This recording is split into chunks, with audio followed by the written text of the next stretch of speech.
आपण बघू शकता प्रचंड वाहतूक कोंडी या ठिकाणी झालेली आहे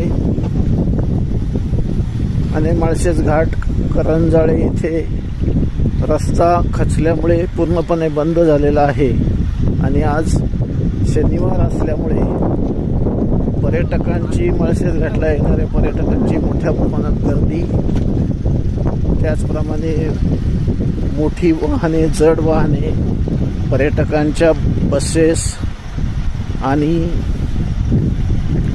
गावाहून मुंबईला जाणारी मंडळी, अशा प्रकारे प्रचंड वाहतूक कोंडी जो पर्यायी मार्ग खेरेश्वर, सांगनोरे, पिंपळगाव, जोगा असा दिलेला आहे त्या रस्त्यावर झालेली आहे.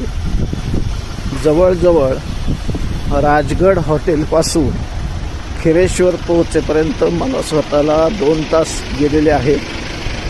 उद्या रविवार आहे आणि उद्यासुद्धा मोठ्या प्रमाणात पर्यटकांची गर्दी ह्या रोडला होण्याची शक्यता आहे.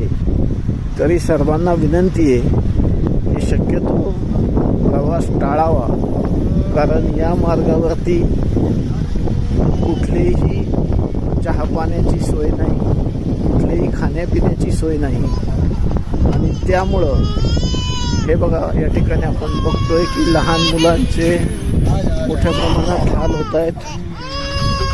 तसेच वाहतूक पोलिसांची सुद्धा फार कमतरता आहे. स्थानिक ग्रामस्थ वाहतूक सुरळीत करण्यासाठी बऱ्यापैकी मदत करत आहेत, परंतु तरीसुद्धा ती पुरेशी नाही. रस्ते खूप अरुंद आहेत आणि जेव्हा 2 जड वाहनं समोरासमोर येतात त्याच्यामुळं ही वाहतूक कोंडी झालेली आहे. आज दुपारी जो पर्यायी मार्ग करंजाळे इथे काढलेला होता तो सुद्धा खचल्यामुळे आता सर्वच वाहतूक दोन्ही बाजूची बाजूने वळवलेली आहे आणि त्यामुळं ही प्रचंड वाहतूक आपण बघतोय, वाहतूक कोंडी झालेली आहे. मी स्वतः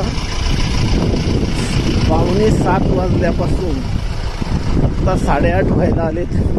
मी अजून खेरेश्वरपर्यंत पोहोचलो नाही आणि इथून समोरून येणारी लोक मला अजून सांगतात की तुम्हाला अजून 1.5 तास लागेल मुख्य रस्त्यावर येण्यासाठी.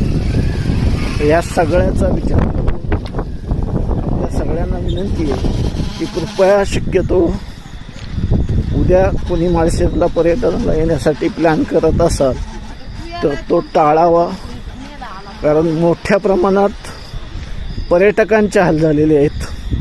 त्यांच्याजवळचं पाणी संपलेलं आहे, खाद्यपदार्थ संपलेले आहेत आणि त्यामुळं 2-2, 2.5, 3 तास झाले.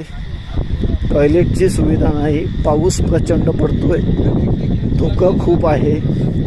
तरी सर्वांनी या मार्गाचा उद्या अवलंब करण्याचं टाळावं.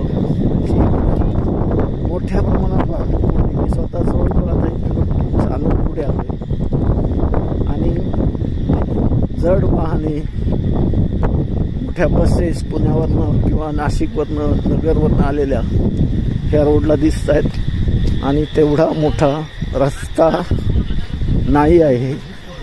त्यामुळे ही वाहतूक कोंडी झालेली आहे. धन्यवाद.